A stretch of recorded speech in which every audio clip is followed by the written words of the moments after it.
প্রশ্নটা নিশ্চয়ই আপনারা সব জায়গায় উত্তর দিচ্ছেন বা বলছেন এই বিষয়ে, এটা দিয়ে শুরু করি। যেহেতু ভোটের প্রচারণা চলছে, আপনারা কেমন দেখছেন? দুজনের কাছে একই প্রশ্ন, ছোট ছোট করে একটু শুনি। যে আক্রমণাত্মক পাল্টাপাল্টিও শোনা যাচ্ছে, বিভিন্ন জায়গায় চষে বেড়াচ্ছেন প্রার্থীরা, আপনি মানে কেমন মনে হচ্ছে যে প্রচারণা এখন পর্যন্ত কেমন? মাসুদ কামাল, আপনার কাছ থেকে শুরু করি।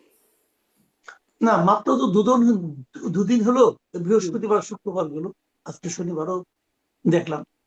আমি কিন্তু এখানে এখনো মানে হতাশ হওয়ার মতো অথবা উদ্বিগ্ন হওয়ার মতো কোনো কিছু দেখিনি।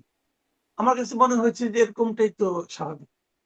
আর আরেকটা জিনিস হলো কি, আমার কাছে, আমার ব্যক্তিগত ভাবে, এটা কিন্তু অনেকে একমত নাও হতে পারেন, আমার ব্যক্তিগত ভাবে মনে হয়েছে যে দুটো অসম শক্তির মধ্যে আসলে এবার একটা ভোট যুদ্ধ হচ্ছে। যেহেতু অসম শক্তির মধ্যে হচ্ছে, তো এটা ভুল হতে পারে, কিন্তু তো আমি আমার অবজারভেশনটা বলি। তো এক যে পক্ষটা দুর্বল, তারা আসলে ভোটের মাঠে কি করতে পারবে জানি না, কিন্তু তারা কিন্তু কথার দ্বারা মানে একটু সুবিধা নেওয়ার চেষ্টা করতেছে। এটা হলো আমার ধারণা। যদি আপনার সমান সমান, যেমন যদি এখানে আওয়ামী লীগ থাকতো, হুম। তাহলে হয়তো আমরা মানে হয়তো শুরুর দিন থেকে মারামারি দেখতে শুরু করতাম। হয়তো দুই পক্ষ যখন সমান সমান হয়ে যায় না, তখন উত্তেজনাটা একটু বেশি হয়। হুম। তো এখানে ওই উত্তেজনাটা কম। এখন কথার মারপেচ, কথার অভিযোগ, পাল্টা অভিযোগ, প্রতিপক্ষকে ঘায়েল করা কথা দিয়ে, বাক্যবাদ দিয়ে, নানাভাবে লজিক দিয়ে এগুলো চলছে। এবং এই চলাটাকে না আমার কাছে হেলদি মনে হয়, আমার কাছে আনহেলদি মনে হয় না। হেলদি মনে হয় এই কারণে যে একজন একটা বলতেছে, আরেকজন সেটাকে লজিক দিয়ে খণ্ডন করতেছে। তো আমি একজন দর্শক হিসেবে, ভোটার হিসেবে আমি তো এনজয় করি। আমি আচ্ছা, এনজয় করি এই কিন্তু ওই কারণে, প্রশ্নটা আপনার কাছে আমি একটু করতে চাই। আপনি অসম শক্তি কেন বলছেন? মানে দুটি অসম শক্তি কেন বলছেন?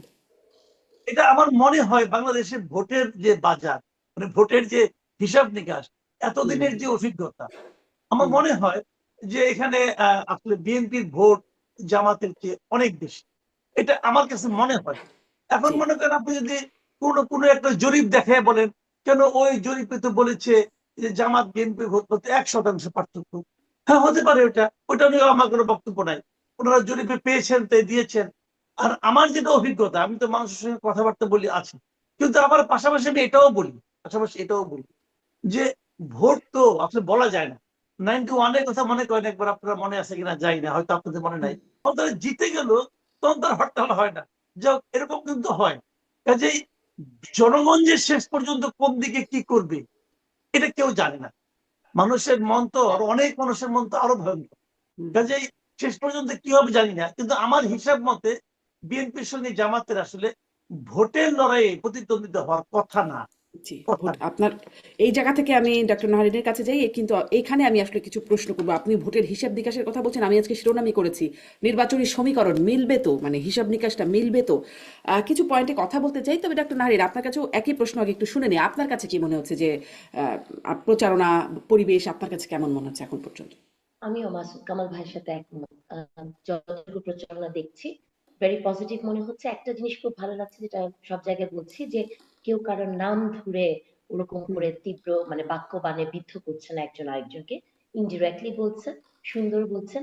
আমরা মানে কোকিলের ডাকও শুনেছি আজকে, হুম। তাই হুম। না? হুম। মানে কোকিলের ডাক শুনেছি, অনেক কিছু শুনছি।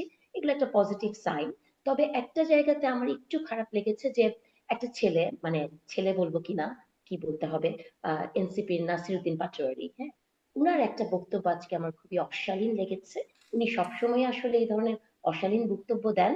আহ এবং মানে এতই অশালীন লেগেছে, ওই জায়গা থেকে মনে হয়েছে যে এটা একটু শিষ্টাচার, যে এককালীন ভোট সেটার সময়। তো হুম। আর যে জরিপের কথাগুলো আপনি বলতেন, দেখেন, জরিপের ফলাফল এটাও সব জায়গায় বলি, যে এটাতে আপনাকে প্রথমে মনে রাখতে হবে যে টাকার উৎসটা কোথায়, জরিপটা কারা করেছেন, বা জরিপের স্যাম্পল যে আপনি নিয়েছেন। ধরেন আপনি যদি মসজিদের পাশে যে 100টা প্রশ্ন করেন, সেটার উত্তর একরকম আসবে। আপনি যদি ধরেন ঢাকা ইউনিভার্সিটিতে যে করেন, আরেক রকম আসবে। সো স্যাম্পলটা কেমন করে চুজ করা হচ্ছে, র্যান্ডম স্যাম্পলিং ছিল কিনা, অর্থায়ন কোথায় থেকে এসছে, সেগুলাই। হুম। তবে হয়েছে কি, আমার কাছে এখন মনে হয় যে মাঝে মাঝে এই জরিপগুলো কি আসলে কোনো কিছুকে ইন্ডিকেট করে কিনা। কারণ জরিপে আপনি দেখবেন যে একটি দল, যে দলটির কথা আমরা হুম। বলছি, যারা কখনোই ভোটের রাজনীতিতে এগিয়ে ছিলেন না, তাদেরকেই দেখানো হচ্ছে জয়ী। তো এটা এমনও হতে পারে যে এক ধরনের প্রি আইডিয়া ক্রিয়েট করা যে হুম, যদি ফলাফলে এমন কিছু হয়ে যায় তাতে যাতে তারা বলতে পারে যে আমরা তো আসলে আগে থেকেই এটা জানতাম যে এরকম হবে। আর জামাতে ইসলামী আসলেই তো মানে এটা সত্য কথা যে আহ আওয়ামী লীগ না থাকাতেই তো জামাতে ইসলামী আসলে এই পজিশনটাতে এই মুহূর্তে হুম, এসছে। তবে এটাও সত্য যে আপনাকে বুঝতে হবে জামাতে ইসলামীর ভোট কিছু বাড়বে। আর সবাই এক কথা যেটা বলে যে ছাত্র সংসদগুলোর ইলেকশনের হুম, রেজাল্ট দেখে হয়তো জাতীয় নির্বাচনে একটা ফল একটা প্রভাব পড়বে। এই জায়গাটাতে আমি আসলে বলতে চাই যে আমার ধারণা জাতীয় নির্বাচন এবং বিশ্ববিদ্যালয় নির্বাচন কমপ্লিটলি আলাদা একটি বিষয়। ছাত্ররা যেভাবে ভোট দিয়েছে, ধরেন একটা ছাত্র শিক্ষিত একটা জায়গায়, এবং তার সাথে সাথে আমি যেহেতু জাতীয় ইলেকশনে ছিলাম, আমি বের হয়ে এসেছি, ইঞ্জিনিয়ারিং কাকে বলে সেটা আমি আমার নিজের চোখে দেখেছি। হুম, সো এবং তাছাড়াও বিজেপি মডেলে যখন একটি ওয়েলফেয়ার রাজনীতি হয়েছে, সুবিধাবাদী রাজনীতি হয়েছে, আপনি কিছু বেনিফিট দিয়েছেন, ভোটের ক্যালকুলেশনটা অন্যরকম হয়েছে। এখন আপনি যদি আমাকে বলেন যে এটাই রিফ্লেকশন অফ জেন জি, হুম, আমি আসলে হুম, এটা বিশ্বাস করি না। কারণ শুধু বিশ্ববিদ্যালয়ে পড়া ইয়াং ছাত্ররাই জেন জি নয়। যে ছেলেটি কারখানাতে কাজ করে দিন মজুর, যার বয়স 20 বছর, সেও কিন্তু জেন জি, তাই না? জি। তো তাহলে এই তার এই ভোটটাও কিন্তু একটা ইম্প্যাক্ট ফেলবে। নিশ্চয়ই, নিশ্চয়ই। আমি আসলে এরকমই কিছু পয়েন্ট আমার মনে হচ্ছিল যে একটু আজকে কথা বলবো। সেটা নিয়ে আপনি যেই পয়েন্টগুলো বললেন যে বিশ্ববিদ্যালয়ের ভোট, কিন্তু মানে বিশ্ববিদ্যালয় ধরুন তরুণদের, শিক্ষিত তরুণদের একটা বড় প্রতিনিধিত্ব সেখান থেকে আসে। তাদের কি একটা মনোভাবের বহিঃপ্রকাশ তো বটেই নাকি জনাব মাসুদ কামাল? সেই সাথে এই যে ইঞ্জিনিয়ারিং, আমরা পোস্টাল ব্যালটে একরকম ইঞ্জিনিয়ারিং এর খবর দেখতে পাচ্ছি। তো সেখানে বিশ্ববিদ্যালয়ের একটা মানে আমি কতগুলো পয়েন্ট বলি, ধরুন বিশ্ববিদ্যালয়ে একটা তরুণদের মনোভাবের বহিঃপ্রকাশ, পোস্টাল ব্যালটে যদি আবার এখানে সেখানে আরেকটা যদি ইঞ্জিনিয়ারিং এর জায়গা থাকে, সোশ্যাল মিডিয়ায় সেখানে সেদিনও কথা হচ্ছিল বিএনপির একজন অ্যাক্টিভিস্টের সাথে যে সোশ্যাল মিডিয়ায় এগিয়ে, তিনিও বলছিলেন যে সোশ্যাল মিডিয়ায় এগিয়ে আছে জামাত। তারপরে দেখুন বিদ্রোহী প্রার্থী, বিএনপির অনেক ৭৯টা জায়গায় বিদ্রোহী প্রার্থী, জামাতের একটা কি দুইটা জায়গায় হয়তো বিদ্রোহী প্রার্থী। বাড়ি বাড়ি গিয়ে নারী প্রার্থীদেরকে একরকম বশীকরণের জায়গাটাও ভালো হয়েছে বলে জানতে পারছি। এই যে, এবং তার উপরে মাসুদ কামাল বিশেষ করে যেটি আপনার কাছে জানতে চাইবো যে মার্কিনীদের একটা সমর্থন, আমরা এম্বাসির সেই অনানুষ্ঠানিক কথোপকথন যেটা লিক হয়ে গেল এবং ওয়াশিংটন পোস্টের সেই রিপোর্ট, সেখান থেকে আমরা যা দেখছি, এগুলো তো অনেক সমীকরণ বদলে দেওয়ার মতো ঘটনা কি না জনাব মাসুদ কামাল? এগুলো সমীকরণ বদলে দেবে এটা হয়তো ঠিক না। এগুলো নিয়ে আলোচনার জন্য খুব ভালো সাবজেক্ট, এগুলো নিয়ে আপনি খুব সুন্দর আলোচনা করতে পারবেন, কিন্তু এগুলো সমীকরণ বদলে দেবে এটা মনে করি না। দেখেন আমি আপনাকে কয়েকটা এখানে যেগুলো বলেন আমি দু একটা কথা বলি। সেটা হলো যে ওয়াশিংটন ওয়াশিংটন পোস্টের যে নিবন্ধটা এবং যে ঘটনার প্রেক্ষিতে আলোচনাটা হয়েছে, একজন নারী সাংবাদিকদের সঙ্গে একজন কূটনীতিকের যে বক্তব্য, সেটা কিন্তু একটা বৈঠকের কথা। ওইটার কিন্তু কোনো আপনার প্রাতিষ্ঠানিক কোনো না, কিন্তু সিদ্ধান্ত না কিন্তু, এবং আপনার ওইটার উপর ডিপেন্ড করে আমেরিকার মনোভাব আপনি সম্পূর্ণ বুঝে যাবেন এটাও মনে করার কোনো কথা নাই। এখন যে জিনিসটা তৈরি, আপনি আমেরিকা নিজে থাকেন, আপনি জানেন আমেরিকার এখন যে প্রশাসন চলছে ওটা তো ওদের শীর্ষ ব্যক্তি ট্রাম্প আজকে কি বললো তার উপরে নির্ভর করতে পারবেন। ট্রাম্প আজকে বলবে এক কথা, কালকে বলবে আরেক কথা। আর এখানে যে করছে তাকেও তো ট্রাম্প চিনেও না, নামও শুনে নাই, চিনতেও পারবে না, পরিচয় দিলেও চিনতে পারবে না এটা কে। কাজে ও কি বললো না বললো তার উপর নির্ভর করে ওয়াশিংটন পোস্ট একটা রিপোর্ট করেছে, সে ঠিক আছে মানলাম আমি, হুম, কিন্তু তার উপরে তেমন কিছু নির্ভর করে না, এবং তার কারণে মানুষের ভোটিং প্যাটার্ন চেঞ্জ হয়ে যাবে। মানুষ যে ওই রিপোর্ট করে যে হুমড়ি খেয়ে ভোট দেওয়া শুরু করবে, আমি ভাই সেটা মনে করি না। এখন ইঞ্জিনিয়ারিং যেটা বলছেন আপনি, হ্যাঁ ইঞ্জিনিয়ারিং এর একটা চেষ্টা হতে পারে, এটা আমি বিশ্বাস করি হতে হুম, পারে। এই কারণে বিএনপি তো শুরু থেকে অভিযোগ করছে যে প্রশাসনের সব জায়গায় তারা জামাতকে বসিয়ে দেওয়া হচ্ছে। আবার এই একই অভিযোগ কিন্তু, বিপরীত অভিযোগ কিন্তু আমরা জামাতের কাছ থেকে পেয়েছি যে প্রশাসনের সব জায়গায় বিএনপি কে বসিয়ে দেওয়া হচ্ছে। আমার না এগুলো একটু অস্বাভাবিক লাগে লাগে এই কারণে। আচ্ছা জামাত, যেখানে আমি যদি বলি জামাত 7% ভোট পায়, বিএনপি কে জিজ্ঞাসা করেন যে ভাই জামাতের নর্মাল ভোট কত, 7%, ধরলাম 12%, ধরলাম 15%, ডাবলের থেকে একটু বেশি, 15% হয়ে গেছে জামাতে। তাহলে এই 15% এই রেশিওটা তো সব জায়গায়, প্রশাসনের তাদের 15% লোক আছে, তো 15% বসাই দিছে, তো তার মাধ্যমে সব হয়ে গেল। যদি জামাতের লোকটা বসে থাকে তাহলে বিএনপির উচিত সেই লোকটাকে আইডেন্টিফাই করে তার নামে বলা, ইলেকশন কমিশনের কাছে সরাসরি কমপ্লেন করা, কিন্তু সেরকম কমপ্লেন কিন্তু কেউ করছে না। সবাই একটু সুইপিং কমপ্লেন, মানে আপনার হুম, কমপ্লেন করতেছে যে জামাতের লোক বসাই দিছে, আবার জামাত বলতেছে বিএনপির লোক বসাই দিছে। কেউ কিন্তু নাম ধরে বলে না, অথবা ইঙ্গিত করেও বলে না, তাহলে একটা ঢালাও মন্তব্য করে।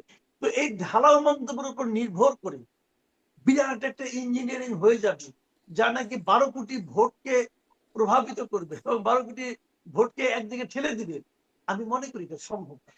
যদি সে ধরনের কিছু একটা হয়, ধরা যাক কথার কথা আমি ধরলাম যে এরকম একটা হলো, জামাত ভোট পায় নাই, তারপরে জামাতকে বিজয়ী ঘোষণা করা হলো। বিএনপি লোকরা কি ঘরে বসে আঙুল চুষবে? বলেন আপনি, আঙুল চুষবে? হুম, বিএনপি যদি অনেক জনসমর্থন থাকে তত মাঠে নামবে। এটা তো ভাই আওয়ামী লীগের আমল না। আওয়ামী লীগের আমলে কি করতো? আওয়ামী লীগ নিজেদের মতো করতো, বিএনপি মাঠে নামলে বিএনপিকে মারা হতো, জামাত মাঠে নামলে জামাতকে দৌড়ানো হতো, এই তো হতো। এখন তো বিএনপি মাঠে নামলে বিএনপি কেউ দৌড়াবে না, কেউ মারবেও না, অথবা জামাত মাঠে নামলে জামাতকেও কেউ মারবে না। কারণ এই সরকার তো বিএনপি এবং জামাত দুজনকেই পছন্দ করে, এবং হুম। এই দুই দলও তো সরকারকে পছন্দ করে। এই সরকার কিন্তু দুই দলই সাপোর্ট দিয়ে যাচ্ছে এখন পর্যন্ত। কাজেই সবাই তো মোটামুটি ভালো অবস্থায় আছে, এখানে তো ওই ভয়টা আর কাজ করবে না। জি, এদেরকে আমি আমি একটু মনে এই করি ভয়টা কাজ করবে না, আমি আরেকটু জিজ্ঞাসা করি। আপনি বলছিলেন যে ওয়াশিংটন পোস্টের রিপোর্ট বা প্রশাসন দুটোই আলাদা আলাদা করে আসি। আপনি বলছেন যে ওয়াশিংটন পোস্টের রিপোর্ট পড়ে যে মানুষ হুমড়ি খেয়ে পড়বে, আপনার তা মনে হয় না। কিন্তু আমার এই প্রশ্নটা বরাবরই আছে তাহলে, যে তাহলে ধরুন আমরা যে বলি বিদেশিরা প্রভাব খাটাচ্ছে, ভারত প্রভাব খাটায় নির্বাচনে তারা টিকিয়ে রাখে বা তারা ক্ষমতায় আনে, কিভাবে আনে আসলে মার্কিনিরা এই যে পারে না। একরকম আমি মনে সমর্থন আমি কিভাবে আমি আনে এখানে একটা কথা ক্ষমতায়? বলি, জি। এরা আনতে পারে না, এরা টিকে রাখতে পারে। যেমন আমি বলি আওয়ামী লীগকে কিন্তু ভারত ক্ষমতায় আনে নাই। আওয়ামী লীগ ক্ষমতায় আসছে তার নিজস্ব ক্যারিশমায় আসছে, হয়তো ইন্টারনাল কোনো মানে ইয়ের কারণে আসছে, মানে শক্তির কারণে আসছে, সেগুলো অনেক কিছু হতে পারে। কিন্তু এক্সটার্নাল যে পাওয়ার গুলো আছে সেগুলো টিকায় রাখার চেষ্টা করতে পারে, তাও সবসময় সফল হয় না। আমি বলি আপনাকে, যেমন ধরেন 2014 নির্বাচন, 2014 আওয়ামী লীগ যে নির্বাচনের নামে যে ফাইজলামিটা করছে জাতির সঙ্গে, ভারত কি করছে? সাপোর্ট দিয়েছে। হ্যাঁ ঠিক আছে, ভালো, এটা অভ্যন্তরীণ বিষয়, এই বিষয়ে আমি কোনো কথা বলবো না। 18তে যেটা হয়েছে, রাতের নির্বাচন যেটা আমরা বলি, হয়েছে তো ভাই, ভারত সাপোর্ট দিয়ে দিছে। এই পর্যন্ত 24-এর নির্বাচনে সাপোর্ট দিয়ে দিছে, তারা ওইটুকু করতে পারে। কিন্তু হুম, তারা যদি টিকেই রাখতে পারতো তাহলে 24-এ পারলো না কেন? 24-এর অগাস্টে পারলো না কেন? তারা তো টিকে রাখতে পারে নাই। কাজেই ওইটা হয় না। হয়তো মনে করেন আপনার অল্প একটু অল্প একটু হেল্প করতে পারে, 2% 3% হেল্প করতে পারে, কিন্তু আমূল রেজাল্টকে চেঞ্জ করে বাইরের একটা শক্তি একটা দলকে ভোটের হিসাব পাল্টে দিয়ে, আমি ভাইরে বিশ্বাস করি না। এই ঘটনাটা ঘটায় অভ্যন্তরীণ কোনো শক্তি, সেই শক্তিকে হয়তো তারা যখন ঘটায় ফেলে তখন তারা একটা সাপোর্ট দেয়, হুম, এটাই, এর চেয়ে বেশি কিছু না।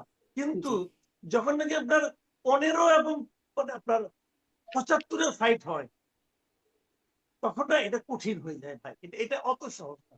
আমি এটা মনে করি না। আর একটা কথা বলি, আপনি বলেছিলেন আমাকে সোশ্যাল মিডিয়া। হ্যাঁ, হুম, সোশ্যাল মিডিয়া নিয়ে আমার কিছু অবজারভেশন আছে, যেহেতু আমি নিজে সোশ্যাল মিডিয়ায় খুব সক্রিয় থাকি। সোশ্যাল মিডিয়ায় দেখেন, যারা নাকি সাধারণত দড়ির উপর থাকে তারা সোশ্যাল মিডিয়ায় খুব অ্যাক্টিভ থাকে, এটা হলো আমার অবজারভেশন। হুম, আমি তো সেই আওয়ামী লীগ আমল থেকেই সোশ্যাল মিডিয়ার সঙ্গে জড়িত, আমি দেখেছি যারা দরিদ্র থাকে তাদের কোনো কাজ নাই, বাইরে বাড়িতে পারে না, ব্যবসা বাণিজ্য করতে পারে না, তারা কি করবে? ঘরে বসে বসে মোবাইল টিপে। এটা হলো একটা জিনিস। আর এরা দেখে দর্শক। আর একদল আছে যারা ডেডিকেটেড, তারা একদম মানে বলা হয়ে থাকে জামাতে শুনেছিলাম যেটা, ওরা নাকি টাকা পায়, যে কত ভিউ এনে দিল, কত লাইক করলো, এটার উপর নাকি তারা হুম, একটা অ্যামাউন্ট পায়। যদি পায়, পেতে পারে, আমি কিন্তু ওটাকে খুব খারাপ বলি না কেন, ওটা জামাতের পলিটিক্যাল স্ট্র্যাটেজি। একজনের স্ট্র্যাটেজি, একজনের স্ট্র্যাটেজি ঘরে বসে এগুলি করা, আর একজনের স্ট্র্যাটেজি হলো মাঠে দিয়ে স্লোগান দেওয়া। হতেই পারে, কোনটা ভালো কোনটা মন্দ এটা আমি বলতে পারবো না, কিন্তু ওইটা একটা স্ট্র্যাটেজি। আর যারা নাকি ক্ষমতার কাছাকাছি থাকে অথবা ক্ষমতায় থাকে, তারা সোশ্যাল মিডিয়াকে বদারি করেন। তাদের কথা হলো যতক্ষণ আমি ইউটিউবে লাইক কমেন্ট দিব ততক্ষণ আমি একটু চান্দাবাজি করে আসি, ওটা যে আমার নগদ লাভ। যে হুম, জিনিসটা নাকি আগে আওয়ামী লীগের ছিল, ইদানিং বিএনপির মধ্যে একটু আছে। এই জন্য দেখবেন আপনি বিএনপির যারা ইয়াং ট্যাং যারা নাকি আগে যারা করতো, তারা কিন্তু এখন নানা কাজে ব্যস্ত হয়ে পড়ছে। মানে এই টেম্পো স্ট্যান্ড দখল বলেন, হুম, অমুক বলেন, তমুক বলেন, তারা এগুলি নিয়ে ব্যস্ত। তাদের এই সোশ্যাল মিডিয়া আসার সময় কোথায়? যে কারণে আপনি সোশ্যাল মিডিয়ায় যে জরিপে দিবেন সেই জরিপে বিএনপি হারবে। কারণ বিএনপি লোক এটা তারা বদারি করে না, তারা বলে যে আমি ভোটে দেখাই দেবো, আমার সোশ্যাল হুম মিডিয়া অ্যাক্টিভ থাকার আবার লাগবে কেন, অত এটা হুম প্রয়োজন হুম। নাই, এই জন্য হয় কিন্তু আর কি। কিন্তু সোশ্যাল মিডিয়া তো আমাদের মানে মানসিকতা, আমাদের চিন্তা ভাবনাকে অনেক রকম প্রভাবিত করে, বা বলে না রুচির আর্কিটেক্ট, আমাদের আমরা কি খাবো, কোন অবশ্যই দিকে যাব, অনেক কিছুই আসলে আমরা সোশ্যাল মিডিয়া থেকে প্রভাবিত হয়ে করি। অতএব মানে সেটা একটা বড় প্রভাবক হয়ে যাবে কিনা, আমি সেই প্রশ্নটা করছিলাম। আমি আবার আসি সোশ্যাল মিডিয়া নিয়ে, হয়তো আরেকটু কথা বলবো, কিন্তু আমি একটু মানে বিদেশি শক্তির প্রভাব নিয়ে কথা বলতে চাই। ডক্টর নাহরিন, আপনার কাছে কি মনে হয় ওয়াশিংটন পোস্টের সেই রিপোর্ট বা সেই ফাঁস হওয়া অনানুষ্ঠানিক যেই কথোপকথন, সেখান থেকে একটু কমপ্লেনের জায়গাটাও বলি। জামাতে ইসলামের নায়েবে আমির সৈয়দ আবদুল্লাহ মোহাম্মদ তাহের তিনি বলছেন, একটি দল ভারতের সঙ্গে আতাত করে ক্ষমতায় আসতে চায়, তারা ভারতের সঙ্গে আপোষ করে দেশ শাসনের জন্য বাংলাদেশকে ভারতের কাছে বিক্রি করে দিতে চায়। আসলে একটি দল বলতে আসলে তিনি বিএনপিকে ইঙ্গিত করছেন, যে বিএনপি ভারতের কাছে বিক্রি করে দিতে চায়। ওদিকে আমরা ওই ফোনালাপে বা ওই রিপোর্টে দেখছি মার্কিনিরা একরকম প্রকাশ্যেই বলছে তারা জামাতের সাথে ঘনিষ্ঠতা বাড়াতে চায়, বা একরকম সমর্থনও দেখা যাচ্ছে। কি বলবেন? আচ্ছা, একটি দল যে ভারতের সাথে আঁতাত করে আসতে চায়, আপনি তো আবার ওই দলের মানুষদেরই দেখেছেন যে ভারতীয় লোকজন তাদের এখানে আসে, মিটিং করে, তারা সেটা গোপন করে এবং পরবর্তীতে রয়টার যখন প্রকাশ করে তখন বলে আমরা প্রকাশ করতে বলেছি, তাই না? তার মানে হচ্ছে কি, মানে ভারত, এটা তো আপনি অস্বীকার করতে পারবেন না যে আপনার প্রতিবেশী দেশ, প্রতিবেশীকে কিন্তু পরিবর্তন করা যায় না, তাই না? তো এই প্রতিবেশী দেশের সাথে তো আপনি একটা দেশ চালাতে গেলে আপনার এক ধরনের মানে সম্পর্ক থাকতেই হবে, এটাকে তো আপনি ইগনোর করতে পারেন না। কিন্তু এই ভারত নিয়ে দেখেন, ভারতের সাথে যখন আবার জামাতে ইসলামের কোনো বৈঠক হয়, অথবা আমেরিকার সাথে হয়, অথবা ধরেন ব্রিটেনের সাথে হয়, এইসব এম্বাসিতে তারা যায়, তাদের নারী নেত্রীরাও গিয়েছেন, তাই না, এইসব এম্বাসিতে, তখন কিন্তু তারা আবার ওইসব জায়গায় বা আমেরিকাতে যে জামাতের আমির বলে আসেন যে তারা শরিয়া আইন কায়েম করবেন না, তাই না, এগুলা কিন্তু তারা বলেন। আবার হুম এই ইন্টারভিউটাতেও আপনি শুনেছেন। তার মানে হচ্ছে কি, তাদের সবার সাথে সবার একটা যোগসূত্র আছে, এবং এটাকে আমি খারাপ মনে করি না। কিন্তু আপনারা সবাই যে বলছেন না যে ওয়াশিংটন পোস্টের এটা অ্যাকচুয়ালি একটা অ্যালার্মিং যে জামাত ক্ষমতায় চলে আসছে, আমি কিন্তু আপা এরকম কিছু মনে করি না। কারণ ওই পুরো ইন্টারভিউটা আমি শুনেছি, মনোযোগ দিয়ে পড়েছি। আমার কাছে মনে হয়েছে যে জামাত তো এখন আপনি স্বীকার করেন আর না করেন, যেহেতু আওয়ামী লীগ নাই, এটি হচ্ছে দ্বিতীয় বাংলাদেশের বৃহত্তম দল, পাওয়ারফুল দল। তাহলে আমেরিকান এম্বাসি তারা তো চাবেই জামাতের সাথে মানে এক ধরনের সম্পর্ক যাতে তাদের থাকে। এখানে আমি কোনো ইন্ডিকেশন পাই নাই যে ইন্ডিকেশনে বলা হচ্ছে যে জামাত ক্ষমতায় চলে আসতে পারে। এখন হুম। আমেরিকান এম্বাসি যে লোকটি এই কথাটি কিন্তু ধরেন বলেছে, এটি কেন এনশিওর করার প্রয়োজন হচ্ছে যে জামাত ক্ষমতায় গেলে শরিয়া করবে না, তাহলে 100% শুল্ক দেব? জামাত ক্ষমতায় গেলে নারীদের কর্মঘণ্টা কমাবে না, তাহলে এই মানে মেজার নেবে যাদের মানে তাদেরকে চেপে ধরার বা কন্ট্রোল করার যে মেজার তার হাতে আছে, এই বিষয়গুলো সাংবাদিককে আস্থা নেওয়ার প্রয়োজন কেন মনে করছে? এই বিষয়গুলো তো আসলে আসবেই। কারণ হচ্ছে কি, জামাত হচ্ছে এমন একটি দল, আপনি পরশুদিনই তাদের একটা পলিসি দেখছেন, এবং সেই পলিসিটা দেখেন, বিএনপি 31 দফা দিয়েছে, জামাতে 31 দিয়েছে, তাদের তা 33 হয় নাই, 32 হয় নাই, হুম 31 একেবারে, তাই না? একেবারে স্পেসিফিক্যালি এটা করেছে। সে আপনি দেখেছেন স্বাস্থ্য খাতে একদম মানে ইউটোপিয়ান একটা আইডিয়া দিয়েছেন যে 6 to 8% তারা বাড়িয়ে দিবে। এগুলা কথাই যদি না যাই, মানে এই কথাটা আমেরিকান এম্বাসির ওই প্রসঙ্গে আমার কাছে মনে হয় এসছে। কারণ জামাত প্রথম থেকে ওই পলিসি দেওয়ার আগের দিন পর্যন্ত শুধু খালি নারী নিয়েছিলেন, তাই না? যে হুম নারীকে কি কাজ করতে দিবেন কি দিবেন না, 5 ঘন্টা 8 ঘন্টা ঘরে থাকলে সম্মান। এখন ওইসব জায়গা থেকে তারা এটা, আমি মনে করি যে এটা একটা ব্যক্তিগত মানে একটা চা পানি খাওয়ার মতো ডিসকাশন ছিল। তবে আমি আরেকটা জিনিস মনে করি যে এই যে এটি প্রকাশ পেয়েছে, এটার পেছনে মোটিভটা কি আসলে, হ্যাঁ? মানে হুম আমার কাছে কেন জানি মনে হয় যে এটা প্রকাশ করার পেছনে কি এমন কোনো মোটিভ আছে যে জামাতকে আরেকটু উদ্দীপ্ত করা। কারণ আপনি মানে দেখবেন যে এই যে জরিপগুলো বা অন্য যে বিষয়গুলো আসে, বা সোশ্যাল মিডিয়াতে সারাদিনই জামাত ইসলামী ইলেকশনে জিতে যাচ্ছে, তাই না?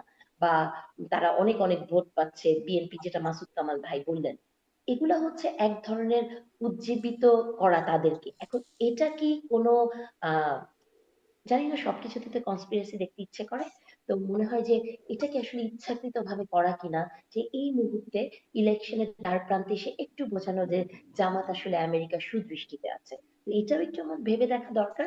তবে আমি বিশ্বাস করি যে এখানে কোথাও বলা হয় নাই যে আমেরিকা জামাতকে ক্ষমতায় দেখতে চায়, ক্ষমতায় চলে আসবে।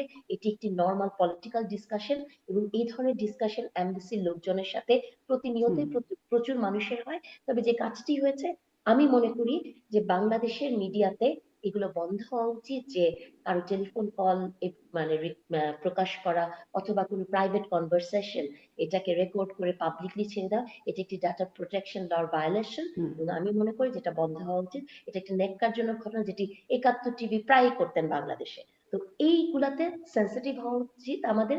আমি মনে করি যে জার্নালিস্টদেরও এগুলো নিয়ে কথা বলা উচিত, যে হুম। এগুলো আসলে প্রকাশ কিন্তু করা বিষয়টা যদি এখন। এমন হয় যে বিদেশি প্রভাব খাটানোর চেষ্টা, আপনি যদিও এটাকে খুব একটা সেভাবে দেখছেন না, কিন্তু যদি আসলে এমন হয় যে বিদেশি প্রভাব খাটানোর চেষ্টায় সেটি নির্বাচনের উপরে, সেটি কি প্রকাশ হবার মতো না? মানে প্রকাশ করা না, উচিত না? আমি প্রকাশ হওয়ার তো আপা ভিন্ন পথ আছে, ভিন্ন ওয়ে আছে। হ্যাঁ, আপনি প্রকাশ করতে পারেন, বের হয়ে যে আপনি স্টেটমেন্ট দিতে পারেন, কিন্তু কারো কনভারসেশন তার অনুমতি ব্যতি রেখে রেকর্ড করে সেটি হুম। শোনাতে পারেন না। এটা হতে পারতো যে জার্নালিস্টরা ওখানে ছিলেন, তারা বের হয়ে হয়তো একটা সংবাদ সম্মেলন করতে পারতেন, কাউকে বলতে পারতেন, সেটা করতে হুম। পারতেন। কিন্তু আমি একদম স্ট্রংলি বলছি যে কারো হুম। প্রাইভেট কনভারসেশন রেকর্ড করে সেটি প্রচার করা একটি গর্হিত অপরাধ। এটা থেকে জি। আসলে আমাদের বের হওয়া উচিত। আর আরেকটু কথা বলি, মাসুদ কামাল ভাই তো যে বলছিলেন যে বিএনপির কথাটাই, ওই যে বললাম না যে রাত বাড়লে মাসুদ কামাল ভাই একটু শক্ত কথা বেশি হ্যাঁ, বলেন। তো হ্যাঁ, সেই হ্যাঁ। জায়গা থেকে একটু বলেছেন যে বিএনপির লোকজন চাঁদাবাজি করতে চলে যায়।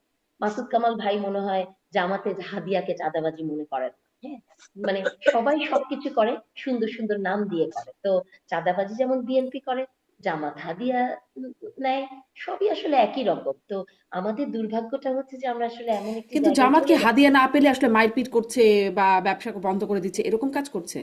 আপা, আপনি কোন জগতে থাকেন আপা? না আপনারা কি একটু। কোনো ভিডিও টিডিও, মানে আপনাকে বলছি, কোনো হ্যাঁ, ভিডিও হ্যাঁ, হ্যাঁ। টিডিও দেখেন না? দেখেন তো নিশ্চয়ই। একটা সেদিন দেখলাম যে একটা ওয়েবসাইট বের হয়েছে, জামাতের অপকর্মের ওয়েবসাইট।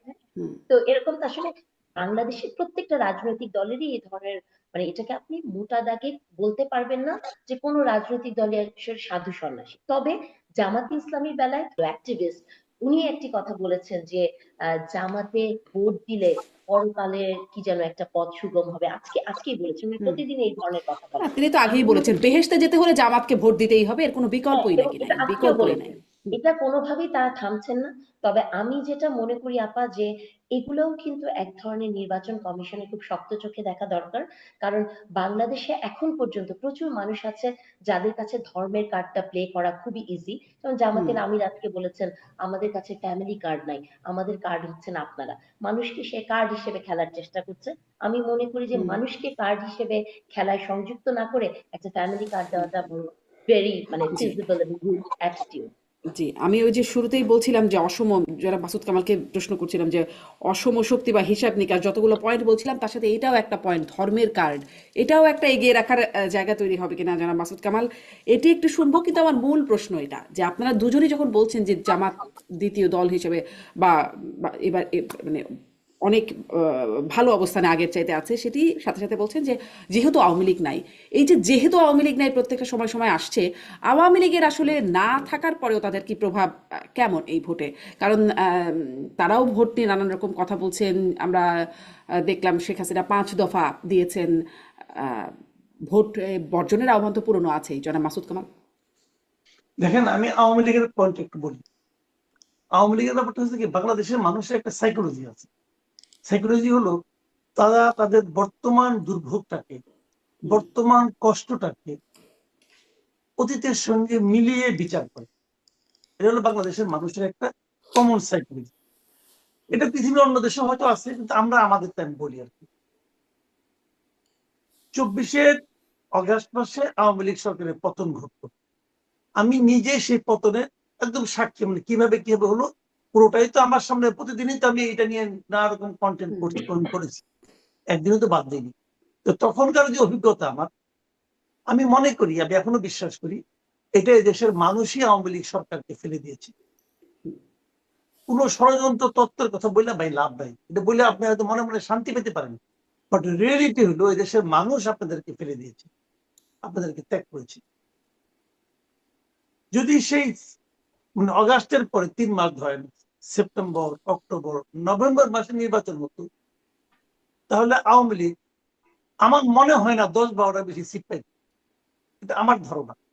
যদি নভেম্বর ইলেকশন হতো, যত দিন গেছে তত এই ইউনূস সরকারের যে ব্যর্থতা, অযোগ্যতা, অনভিজ্ঞতা এবং তাদের যে কর্মকাণ্ড, এগুলো প্রতিটা মানুষের কাছে প্রকাশিত হতে থেকেছে এবং তার কাছে তখন তারা কিন্তু তুলনা করেছে আওয়ামী লীগের সঙ্গে। তারা কিন্তু 17 বছর আগের বিএনপির সঙ্গে তুলনা করেনি, আওয়ামী লীগের সঙ্গে। কারণ ওই 17 বছর আগে হয়তো অনেকে ভুলেও গেছে ইমিডিয়েট পাস্ট আওয়ামী লীগে, এবং তুলনা করে করে তারা অনেকে বলেছে তাহলে এটা কি লাভ হলো, তাহলে এটা কি লাভ হলো, তাহলে এটা বলতে বলতে এক পর্যায়ে বলে কি তাহলে আগেরটাই ভালো ছিল। এই কথাগুলো কিন্তু মানুষের মধ্যে উচ্চারিত হয়েছে। গত 1.5 বছর এটা বেড়েছে। এই সরকারের জনপ্রিয়তা যত কমেছে তত আওয়ামী লীগের প্রতি মানুষের সহানুভূতি বেড়েছে, তত ক্ষতিগ্রস্ত হয়েছে বিএনপি। নিশ্চয় খেয়াল করেন, তত কিন্তু বিএনপি কিছু না করেই ক্ষতিগ্রস্ত হয়েছে, কোনো কিছু না করে ক্ষতিগ্রস্ত হয়েছে। যেহেতু বিএনপি এবং জামাত এরা দুইজনেই এই গভর্নমেন্টকে সাপোর্ট দিচ্ছে, মানুষের কাছে মনে হয়েছে যে এটা এই গভর্নমেন্টের পার্ট, গভর্নমেন্টকে সাপোর্ট দিচ্ছে। গভর্নমেন্টের কোনো একটা ব্যর্থতায় বিএনপি একটা শব্দ উচ্চারণ করে না, গভর্নমেন্টের কোনো একটা ব্যর্থতায় জামাত একটা শব্দ উচ্চারণ করে না। তাহলে আপনি বলবেন যে বিএনপি এবং জামাত দুইজনে যে ক্ষতিগ্রস্ত হয়েছে, না, দুইজনের সমান সমান হয় নাই। ক্ষতিগ্রস্ত বেশি হচ্ছে বিএনপি। প্রথমত দলটা বড়, দ্বিতীয়ত মানুষ তখন এই দলটাকে আবার সেই 2000 যেটা তারা ভুলে গেছিল সেই কথাতে অনেক করছে। কিছু কিছু মনে আছে, ওই যে হাওয়া ভবন মনে আছে, 21শে আগস্ট মনে আছে, ওই দু একটা শব্দ মনে ভালো মতো জানেও না কিন্তু। এবং গত 17 বছর ধরে তো আওয়ামী লীগ এইগুলিকে নার্সিং করছে, এগুলিকে মানুষের মধ্যে খাওয়াইছে। দেখো কত খারাপ, কত খারাপ, কত খারাপ। আওয়ামী লীগ কিন্তু এই দীর্ঘ সময়ে বিএনপিকেই ডিফেম করার চেষ্টা করছে মানুষের মনে। তো যে কারণে জামাতের গায়ে অতটা লাগে নাই, এই জন্য জামাত কিছুটা কিন্তু এগিয়ে গেছে রেসে। এটা হলো রিয়েলিটি, মানে একদম মানে বাস্তব যে কথা আর কি। যে কারণে আওয়ামী লীগকে আপনি অপ্রাসঙ্গিক করতে পারবেন না। আর এদেশে প্রচুর আওয়ামী লীগের লোক আছে যারা নাকি আওয়ামী লীগকে সাপোর্ট করে, যারা আওয়ামী লীগের নৌকা মার্কায় ভোট দেয়, এমন অনেক লোক আছে। সরকার কি করেছে, আওয়ামী লীগকে ভোট থেকে বঞ্চিত করেছে, মানে আওয়ামী লীগ নির্বাচন করতে পারবে না। ওই যে বলেন, আপনি দেখবেন মাছ মারতে যে মাছটা ছুটে যায় সেই মাছটা কিন্তু বড় মাছ থাকে, ওই মাছ কিন্তু আপনি দেখেন নাই, বড় মাছটাই ছুটে গেছে। কিন্তু এখানেও সে একই জিনিস হয়েছে, যেহেতু আওয়ামী লীগ নির্বাচন করতে পারছে না, তখন এটার একটা ন্যারেটিভ দাঁড়িয়ে গেছে যে আওয়ামী লীগকে ভয় পাইয়া নির্বাচনে বাইরে রাখা হচ্ছে। এই জিনিসগুলো কিন্তু মানুষের মনে আসে রে ভাই। আপনি আওয়ামী লীগ একদম ওয়াইপ আউট করে, আওয়ামী লীগ এটা ব্ল্যাকবোর্ডে ডাস্টার না মুছে দিবেন আপনি, এটা ব্ল্যাকবোর্ডে লেখা না, চকের লেখা না। মানুষের হৃদয় আওয়ামী লীগ এমন একটা, আমি তো মাঝে মাঝে বলি যে আওয়ামী লীগ হলো 3 পুরুষের দল। যে দাদা আওয়ামী লীগ করতো, বাবা আওয়ামী লীগ করে, ছেলে যুবলীগ করে, তার যে বউ বাচ্চা হবে এখন হয় নাই, সেও ছাত্রলীগের নাম লেখে রাখছে। এটা হলো আওয়ামী লীগ। কাজে এই আওয়ামী লীগ আপনি ফু দিয়ে উড়াই দিবেন। ফু দেয় কে? ফু দেয় ডক্টর ইউনূস, ফু দেয় হলো জামাতে ইসলাম, এই আর এই যে আপনার কি নাসিরউদ্দিন পাটোয়ারি যে দল, এই ফুতে আওয়ামী লীগ তো উড়ে যাওয়া দূরে কথা, আওয়ামী লীগ একটা পাতা ফেলাতে পারবে না তারা। এটা হলো রিয়েলিটি, মানতে হবে বাস্তবতা। কাজেই সেটাকে যদি একটু বাইরে রাখেন, একদম বলেন যে এই দেশে আওয়ামী লীগের কোনো ভোট নাই, যে বলে আপনি খালি তাদের নামগুলি লিখে রাখেন এবং দেখেন তারা কয়টা ভোট পায়। ভাই এটা হলো বাস্তবতা, এটা মানতে হবে। তো এখন সেই বাস্তবতাকে এরা গায়ের জোরে অস্বীকার করতেছে, জাস্ট অস্বীকার করতেছে। তো অস্বীকার কি হবে এখন? আমি বললাম তো, ডক্টর ইউনূসের মতো ভাগ্যবান সরকার এই দেশে আর আসে নাই। বিএনপি সাপোর্ট দেয়, জামাত সাপোর্ট দেয়, সামনে একটা ইলেকশন, ওই ইলেকশনে আমার ধারণা ওদেরকে আওয়ামী লীগও সাপোর্ট কেন দিবে তাও বলি। আওয়ামী লীগ চায় যে এই আপদ বিদায় হোক। তাদের ধারণা যে যদি একটা পলিটিক্যাল গভর্নমেন্ট আসে তার সঙ্গে তারা বার্গেন করতে পারবে, তাদের সঙ্গে তারা আন্দোলন করতে পারবে, কিন্তু এই সরকারের সঙ্গে তারা এটা করতে পারবে না। এই জন্য তারা চায় এই আপদ বিদায় হোক। কাজে ইলেকশনটা হওয়ার ক্ষেত্রে ডক্টর ইউনূসের সরকারকে আওয়ামী লীগও সাপোর্ট করবে বলে আমার ধারণা। তাহলে আওয়ামী লীগ কাউকে ভোট দিবে? আমার ধারণা আওয়ামী লীগ তাও করবে না, হয়তো আওয়ামী লীগ ভোটেই যাবে না, যা হয় তোমরা করো। যদি এরকম হয় তাহলে ইলেকশনটা কিন্তু আমার ধারণা শান্তিপূর্ণ হয়ে যাবে। কিন্তু আওয়ামী লীগকে আপনি ইগনোর করতে পারবেন, আওয়ামী লীগকে আপনি অপছন্দ করতে পারেন, কোনো সমস্যা নাই। আওয়ামী লীগকে অপছন্দ করেন, ঘৃণা করেন, যা ইচ্ছা তাই করেন, কিন্তু আওয়ামী লীগকে আপনি উপেক্ষা করতে পারবেন না, অস্বীকার করতে পারবেন না। জি, এটাই হলো আমি আমাদের রাজনৈতিক ব্যবস্থা। অনেক ধন্যবাদ। আওয়ামী লীগের মানে সেটি আওয়ামী লীগ আসলে কতটা ফ্যাক্ট হবে, কতটা রেলেভেন্ট হবে, আপনার কথা থেকে একটু আসছিল ডক্টর নারিন। আপনি কি একটু বলবেন যে ওই যে আপনার কথা থেকেই নিচ্ছিলাম আসলে, যেহেতু আওয়ামী লীগ নাই, জামাত দ্বিতীয় দল, এই আওয়ামী লীগ নাই বলেও আবার আছে, যেভাবে করে জনাব মাসুদ কামাল বলছিলেন, সেই থাকার প্রভাবটা কেমন ভোটে? শুনেন, এটা তো সত্য কথা, আওয়ামী লীগের একটা ভোট ব্যাংক আছে, তাই না? এই ভোট ব্যাংকে তো আপনি অস্বীকার করতে পারবেন না। হয়তো হতে পারে পার্সেন্টেজ একটু কমবে বা বাড়বে, হয়তো হুম। বাড়বে না, একটু কমতেও পারে, যেমন নতুন জেনারেশনের কাছে হয়তো একটু কমলো, সেটা হতে পারে। কিন্তু আওয়ামী লীগের ভোট নাই বাংলাদেশে, এটা তো কেউ মানে বলতেই পারে না, তাই না? আপনি মোটা দাগে যদি মানে গায়ের জোরে এটাকে অস্বীকার করেন, সেটা তো হবে না। তবে এই মুহূর্তে ধরেন আওয়ামী লীগ ইলেকশনে নাই, সেটা একটা অন্য ইকুয়েশন, বিকজ 24-এ গণ অভ্যুত্থান সিচুয়েশনটা অন্যরকম ছিল, সেটাকে আমরা মেনে নিয়েছি, হ্যাঁ, সেটা অন্যভাবে। তবে মানে আওয়ামী লীগের যে ভোটটা আছে, এটা এখন কোন দিকে যাবে দেখেন। অনেক ক্ষেত্রেই জামাতে ইসলামী কিন্তু চেষ্টা করেছে আওয়ামী লীগের ভোটগুলো তাদের দিকে আনার জন্য। আপনি ইলেকশনের অনেক ক্যাম্পেইনে বিএনপিও দেখেছেন করেছে, তাদের, বিএনপিও করছে। বিএনপিও করেছে। এবং এটা হচ্ছে রাজনীতির একটা কৌশল। ভোটের মাঠে আপনাকে এই যে 30% যদি ধরেন আপনি আওয়ামী লীগের ভোট আছে বা 25% আছে বা কিছু, এরা তো কাউকে না কাউকে ভোট দিবে।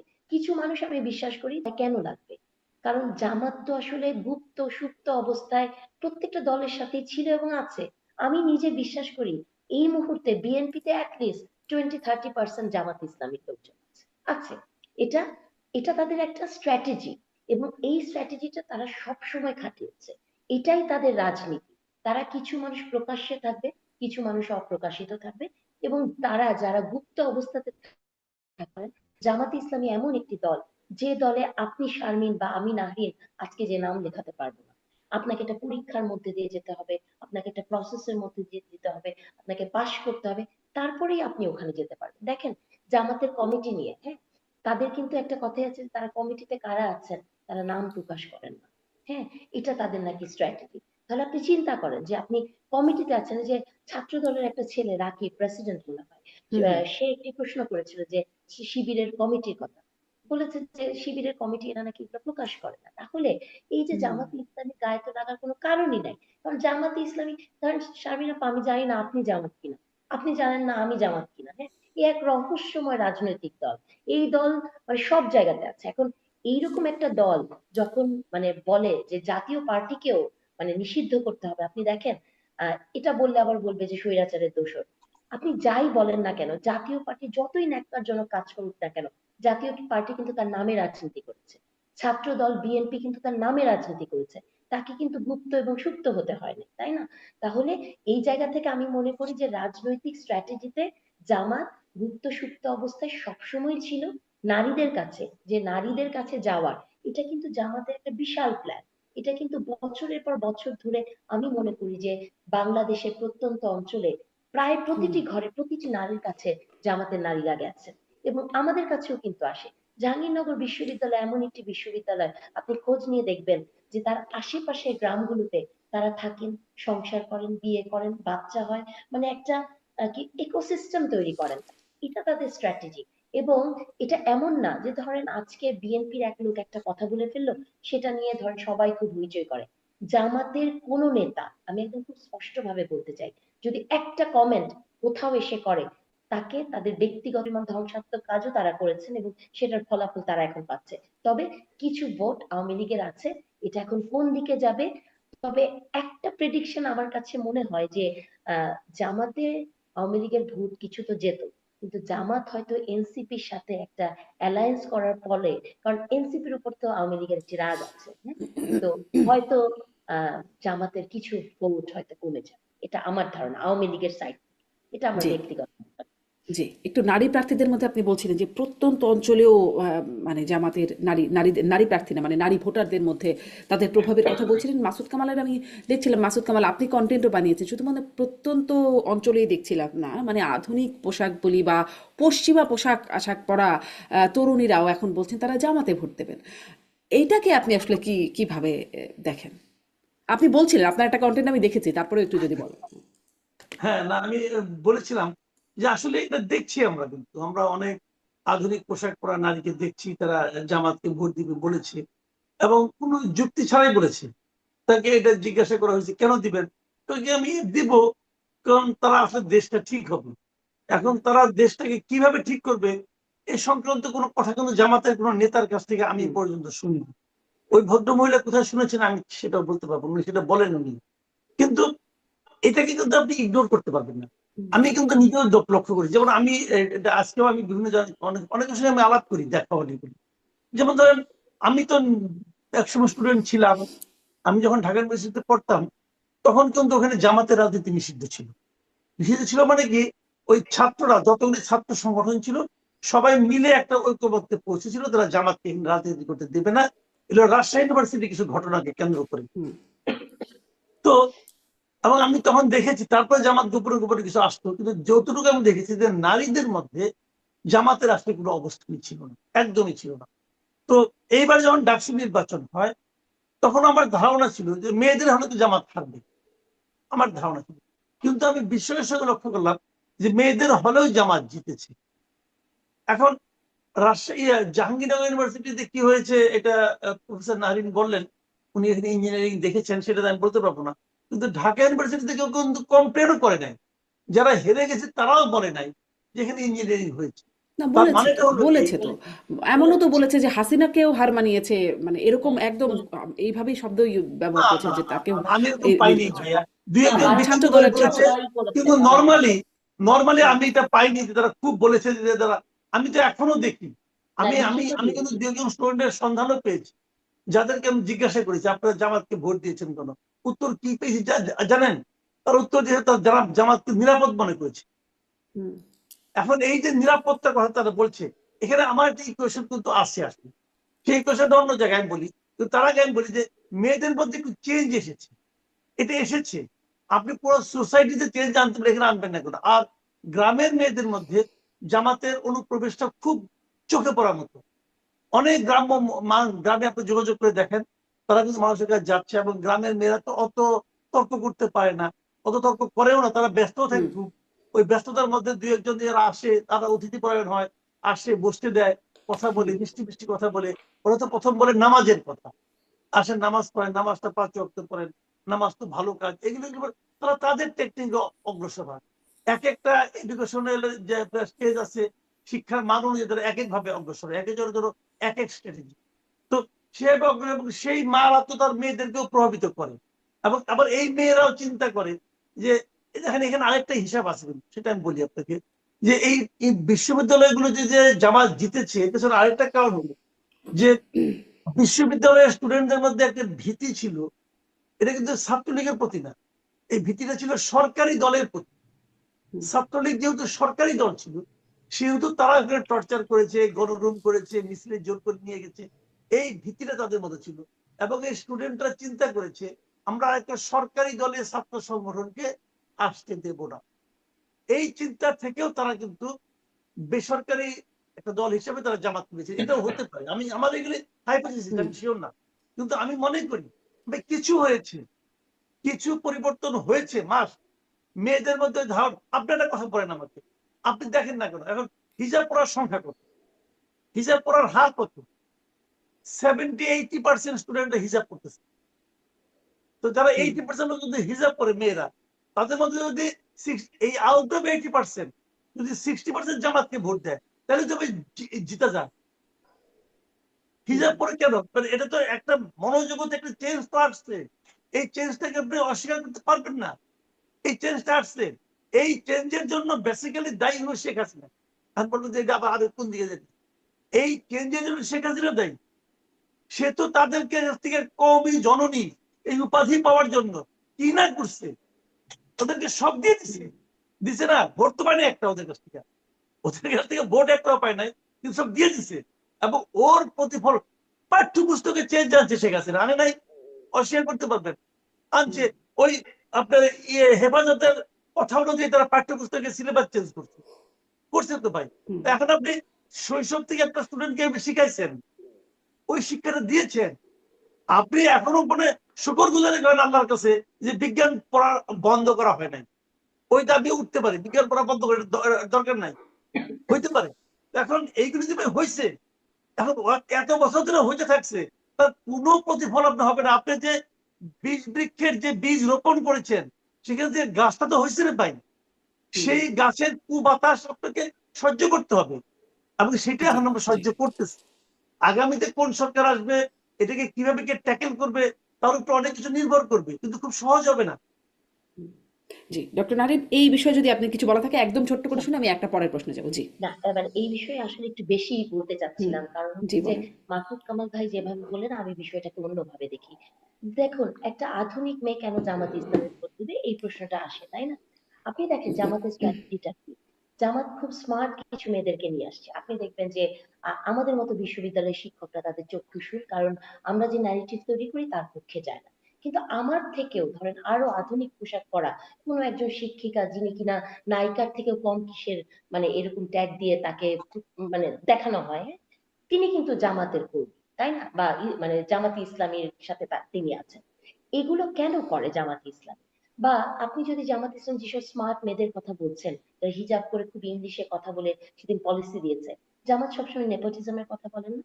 তারা কিন্তু দেখবেন প্রত্যেকে কারো স্ত্রী, কারো বউ, কারো মানে জামাতের কিন্তু ফ্যামিলিগত ভাবে এই জিনিসগুলো আছে যে তাদের স্ত্রীরা, তাদের বউরা কিন্তু এই কাজগুলো করে, তাদের মেয়েরা কিন্তু এই কাজগুলো করে। দেখেন জামাত ইসলাম কি গেম গুলো প্লে করেছে। ইসলাম ধর্মে মানে হিন্দু যারা তারা মূর্তি পূজা করেন, তাই না? মূর্তি পূজা হচ্ছে সরাসরি ইসলামের বিরোধী। আপনি কোনো বিধর্মীকে বিয়ে করতে গেলে, খ্রিস্টানকে বিয়ে করতে গেলে প্রথমে মুসলমান হওয়া দরকার নেই, কিন্তু হিন্দুকে যদি আপনি বিয়ে করতে চান তাহলে কিন্তু তাকে প্রথমে মুসলমান হতে হবে। সেই হিন্দুকে জামাতে ইসলামী নমিনেশন দিয়েছে। তার মানে একটা উদারপন্থী ভাব জামাতে ইসলামী দেখাতে চেয়েছে, সেটার একটা ইম্প্যাক্ট পড়ে। কিন্তু বিশ্ববিদ্যালয়গুলোতে, আমি যেহেতু বিশ্ববিদ্যালয়ে পড়াই, খুব কাছ থেকে ছাত্রীদেরকে দেখি, এবং আমি একটা কোর্স পড়াই অ্যানথ্রোপোজিওগ্রাফি, সো আমার একটা স্বাধীনতা থাকে ওদেরকে প্রশ্ন করা। সেই জায়গা থেকে যদি আমি বলি, এই ধারণাটা কমপ্লিটলি ভুল যে একটা মেয়ে ইসলামিক মনোভাব থেকে হিজাব করে। আমি পার্সোনালি জিজ্ঞেস করে দেখেছি, ক্লাসরুমে জিজ্ঞেস করে দেখেছি, অনেক ছাত্রী আমাকে বলেছে তারা যেহেতু পাবলিক ট্রান্সপোর্টে আসে, পাবলিক ট্রান্সপোর্টে তারা মনে করে বোরকা পরাটা এক ধরনের তার শিল্ড, তাকে এক ধরনের সিকিউরিটি দিবে, কিন্তু সে হয়তো 5 ওয়াক্ত নামাজ পড়ে এরকম। এমন কয়েকজন মেয়ে আছে যারা আমাকে বলেছেন যে ম্যাডাম, হলে ঘুম থেকে উঠতে দেরি হয়ে যায়, তো ভেতরে কি পড়া থাকে ওটা নিয়ে চিন্তা করি না, বোরকা পরে চলে যাই। আমি আমার অনেক স্মার্ট বান্ধবীদের ঢাকা শহরে গুলশান বনানীতে দেখেছি, যেহেতু এয়ার পলিউশন অনেক বেশি, এজন্য তারা কিন্তু হিজাব করে। এরকমও কিন্তু ঘটনা আছে। এমনও হুম। আমি অনেক মানুষকে চিনি, শারমিন আপা, আমার ধারণা আপনিও চিনেন, সকালবেলা হিজাব করে অফিসে যাওয়ার সময়, বিকালের পার্টিতে হিজাব করেন। আবার এটা আমি যে মোটা দাগে বলছি, মানে এখনই গালাগালি শুরু হবে হুম। যে হুম। ইসলাম মানে এ না মেনে বা ইসলাম হুম। বিদ্বেষী আমি, সেটা না, এটা রিয়ালিটি। একটা জায়গাতে আপনি দেখবেন বাংলাদেশের পাবলিক বিশ্ববিদ্যালয়টা পুরা বাংলাদেশের রিফ্লেকশন না। পাবলিক বিশ্ববিদ্যালয়ে কত হাজার ছাত্রী পড়ে, পাবলিক বিশ্ববিদ্যালয়টাতে কি হয়েছে জানেন?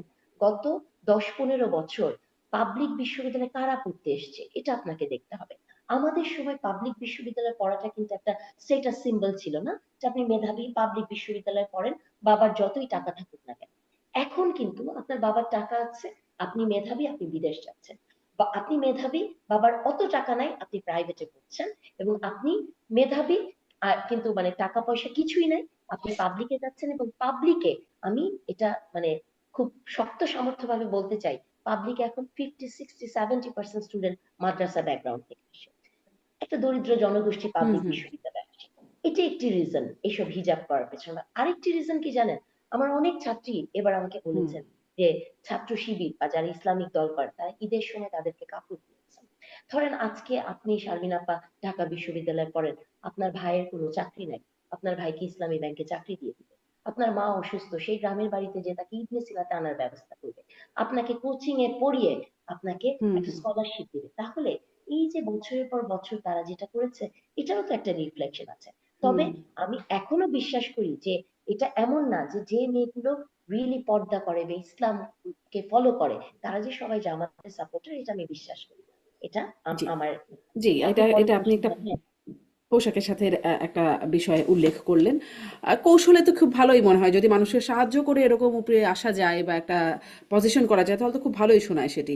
আমি আসলে শুরু করলাম যেটি দিয়ে সেটির দিকেই শেষ করি, যে ভোটের প্রচারণা, ভোটের পরিবেশ দিয়ে শুরু করেছিলাম, সেটি দিয়ে একটু শেষ করি। যে দেখছিলাম আজকের খবরের শিরোনাম, ঢাকার বেশিরভাগ আসনই ঝুঁকিপূর্ণ এবং শঙ্কা লুট হওয়া যে অস্ত্র সেটি একটা শঙ্কার কারণ তৈরি হয়েছে। কিন্তু আমাদের স্বরাষ্ট্র উপদেষ্টা তো বলেছেন যে লুট হওয়া অস্ত্র উদ্ধার হয়নি, কিন্তু এটি নির্বাচনের সময় ব্যবহৃত হবে না, এই প্রতিশ্রুতি তিনি দিচ্ছেন।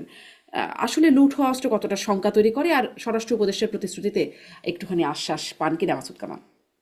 স্বরাষ্ট্র উপদেষ্টার মন্তব্য নিয়ে কথা যত কম বলবেন তত মানুষের আপনি মানে হাসির খোরাক কম হবেন আর কি। যদি এটা নিয়ে আলোচনা না করে ভালো। উনি তো মানে কি বলবো, ওনার সঙ্গে কি যারা অস্ত্রগুলো লুট করেছেন তারা কি ওনার সঙ্গে আলাপ করছেন, বলছেন যে স্যার এই অস্ত্র আমরা এই নির্বাচনে ব্যবহার করবো না? উনি কেমন করে জানবেন না ভাই? মানে উনি যে কি বলেন না বলেন, বয়স হয়েছে, বড় মুরব্বী মানুষ, ওটা থাক। হ্যাঁ, অন্য প্রসঙ্গ বলি। হুম, এটা হলো যে আইন শৃঙ্খলার যে বিষয়টা, হুম, সেটা আসলে আমি মনে করি না এই নির্বাচনে খুব একটা সংঘাত হবে, এটা আমার ধারণা। যদি নির্বাচনটা নর্মালি হয়, যদি ভোটটা পাবলিক যেটা ভোট দিচ্ছে, ভোটার যে ভোটটা দিচ্ছে, সেই ভোটটা সেভাবে কাউন্ট হয়, তাহলে কোনো ধরনের ঝামেলা হবে না। যদি এর মধ্যে আবার আরেকটা কথা আগেও বলেছি, যদি আওয়ামী লীগ কোন রকম বিঘ্ন সৃষ্টি না করে, বাট আমার হিসাব মতো আওয়ামী লীগ কোনো বিঘ্ন সৃষ্টি করবে না, তাহলে আমার ধারণা ওনারা চুপচাপ থাকবে, ওনারা নির্বাচনকে প্রতিরোধ করার চেষ্টা করবে না, এটা আমার ধারণা। কারণ ওনারাও চায় যে নির্বাচন হয়ে যায়। যদি আওয়ামী লীগ থেকে কোনো এরকম ঝামেলা না আসে, তাহলে বিএনপি আর জামাত থাকবে। বিএনপি তো মারামারিতে যাও, তো তার সে তো মনে করে সে এমনি জিতবে, সে মারামারি করবে কোন দুঃখে? করবে না। এখন কেন, জামাত বিদ্রোহী কিছু প্রার্থী করবে আছে না না। বিভিন্ন আসনে, তারা তো নিজেদের মধ্যে মারামারি করতেই পারে। দু একটা আসনে হতে পারে, এটাতে এখনো দেখতেছি যে আজকে দেখলাম কই জানি একটা অষ্টগ্রাম না কোথায় চেয়ার ছোড়াছুড়ি হচ্ছে নিজেরা নিজেরা। ওরকম ওগুলি ভাই দেখেন, এত বড় দেশটা কিন্তু একদম নির্বাচন আসন কিন্তু কম না, 300 আসন। তো 300 আসনের মধ্যে একটা বিচ্ছিন্ন ঘটনা ঘটতেই পারে, একদম ঘটবে না তা না। আপনি যত সাবধানে গ্লাসে আবার করে তো পানি নিয়ে স্বরাষ্ট্র উপদেষ্টা একদিন হলে প্রার্থীদেরকে মানে অস্ত্রও দিচ্ছেন, আগ্নেয়াস্ত্রও দিচ্ছেন। হ্যাঁ, ওইটা আবার আরেক জিনিস। এটা শুনেন, এটা হলো কি জানেন, আমি বললাম তো যে আমরা এমন এক সরকারের হাতে পড়ছি যে তাদের মাথা মধ্যে মানে কোনো কাণ্ডজ্ঞান আছে কিনা আমার সন্দেহ হয়। আচ্ছা, এই যে প্রার্থীদেরকে অস্ত্র দিবে, ধরেন কথার কথা, তার সঙ্গে গানম্যানকে অস্ত্র দিবে, ঠিক আছে? আপনি এখন পুরো দৃশ্যটা ভিজুয়ালাইজ করেন তো। একজন প্রার্থী, তার ডান হাতে একটা পিস্তল, বাম হাতে লিফলেট, তার পেছনে গানম্যানের হাতে একটা শটগান নিয়ে আসে, গ্রামে যায় কৃষককে বলতেছে চাচা আমাদের ভোটটা দিয়ে। ওই কৃষক হুম। ভোট দিবে, সে তো অস্ত্র দিয়ে দৌড় দিবে ভাই। এটা কি মানে এটা কি এটা মানে এটা কার্টুন নাকি? মানে এখন এরা করে, এরা মনে করে বিরাট কিছু হয়ে যাবো, কি হবে বলেন? তো এগুলো ফাজলাম হচ্ছে, জাস্ট ফাজলাম আমি মনে করি। তারপরেও আমার যাতে কোনো মনে হয় নির্বাচন ভণ্ডুল করার কেউ চেষ্টা করবে না, নির্বাচনে কোনো মারামারি হবে না, হুম। এবং আমার ধারণা নির্বাচন শান্তিপূর্ণ ভাবে হবে। কারণ এটা জি। হয়তো যদি খুব একটা নেক টু নেক ফাইট হতো, কিন্তু এখানে আমার মনে হয় না যে নেক টু নেক ফাইট হবে, যে কারণে অসম লড়াই খুব একটা জুৎসই হয় না। জি।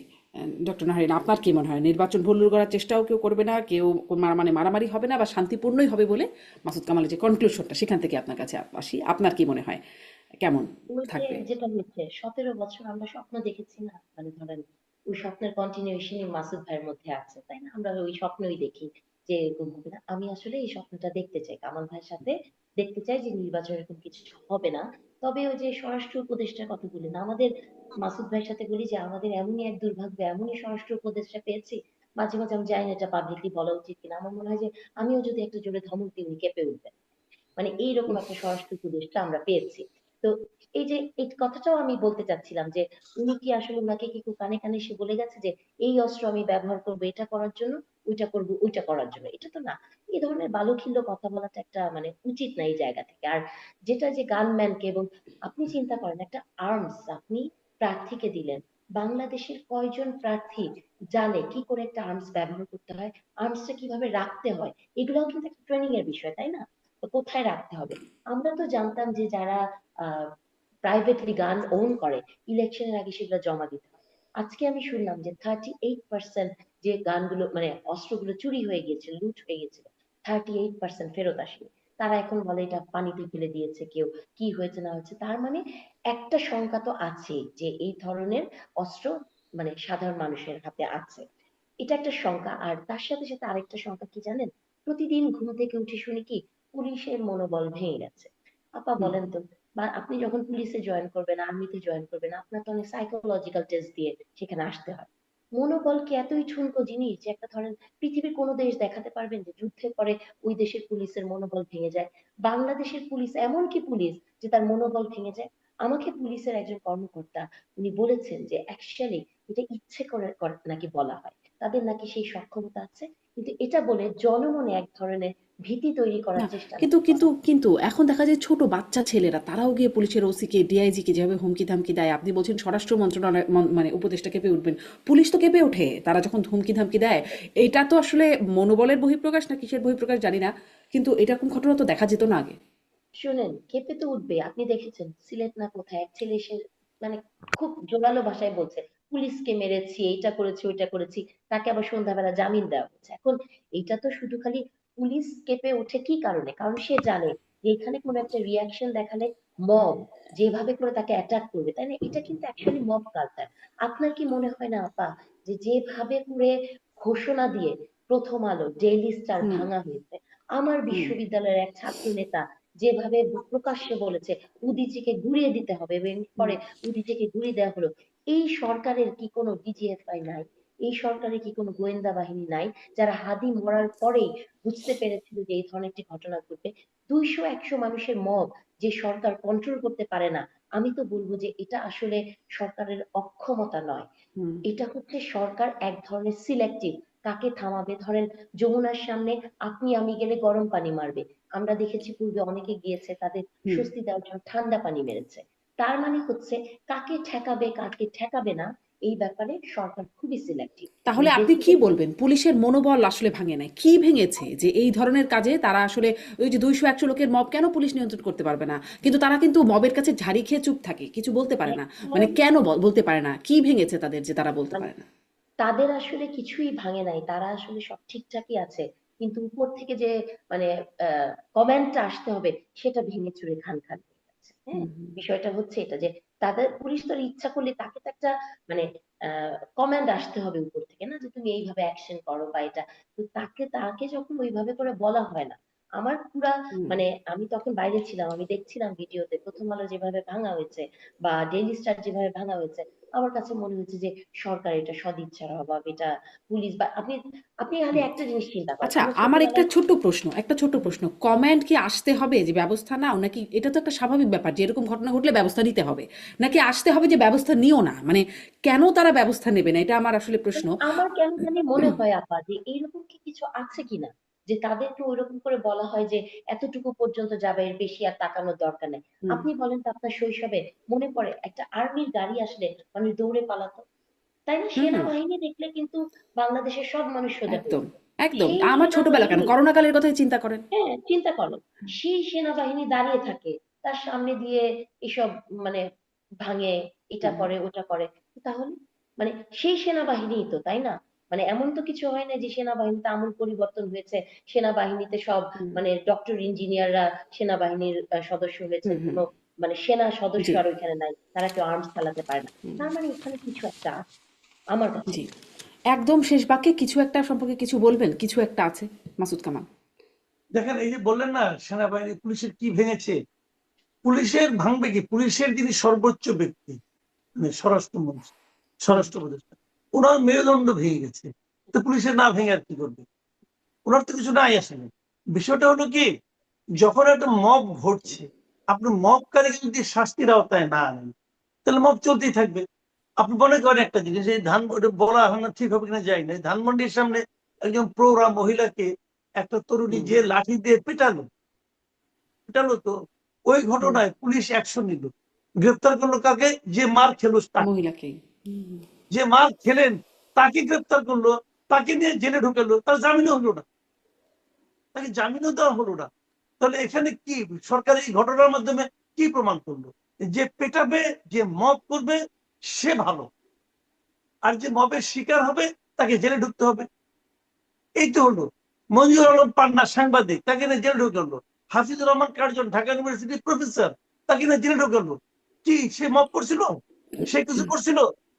মবের তাকে শিকার নিয়ে জেলে হয়েছে। ঢুকতে হলো। যে মব করলো তাদেরকেও চিনে না, তাদের নিয়ে কোনো আলোচনা হচ্ছে না। তো এই সরকারে মানুষ বলে না, গভর্নমেন্ট হলো কি আসলে সবচেয়ে বড় মাস্তান।